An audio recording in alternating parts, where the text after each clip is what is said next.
Hey friends, I am back with another video series. This time we are talking about women in the book of Acts. And we're going to start off in the book of Acts with Mary, the mother of Jesus. The reading for today comes from Acts chapter 1, verses 12 through 14. Then they, all of the disciples, this is after Jesus' ascension into heaven, then they, all of the people who witnessed the ascension, returned to Jerusalem from the mount called Olivet, which is near Jerusalem, a Sabbath day journey away. When they had entered the city, they went to the room upstairs where they were staying, Peter and John and James, and Andrew, Philip, Thomas, Bartholomew, Matthew, James the son of Alphaeus, and Simon the Zealot, and Judas, son of James. That's the other Judas, if you're keeping track. All these were constantly devoting themselves to prayer together with certain women, including Mary, the mother of Jesus, as well as his brothers. This is important because we note here that among all of these disciples, Mary, the mother of Jesus, is also noted, just on equal ground as those early disciples. After this, they choose another disciple. After all, Judas has killed himself in the Gospel of Luke, and so they are trying to figure out, what are we going to do now? How will we replace this disciple? And so Mary is with them, praying with them.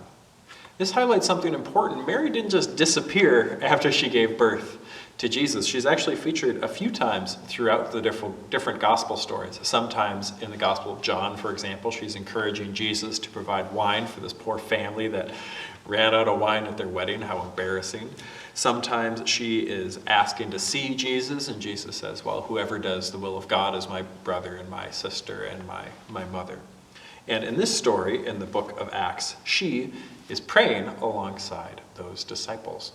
Now, we don't have any explicit idea of whether she held a leadership position within that early church. However, it can be pretty well assumed that she was certainly there. She was certainly present. And I would imagine that she did have some sort of leadership position in that early church because she is explicitly mentioned here in the Acts of the Apostles.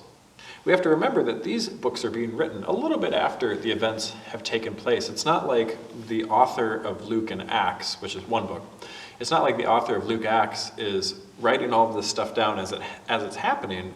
It even says in the book itself that this is an account after the fact, and they are trying to interview people and piece together things and understand how this can happen so that future generations of Christians can better understand it. So the fact that Mary, the mother of Jesus, is mentioned is significant, even if she's only mentioned just for this one line in the book of Acts. I hope you enjoyed this little bit on Mary, the mother of Jesus, in the book of Acts, and stay tuned next week for the next week, which is going to be Tabitha or Dorcas.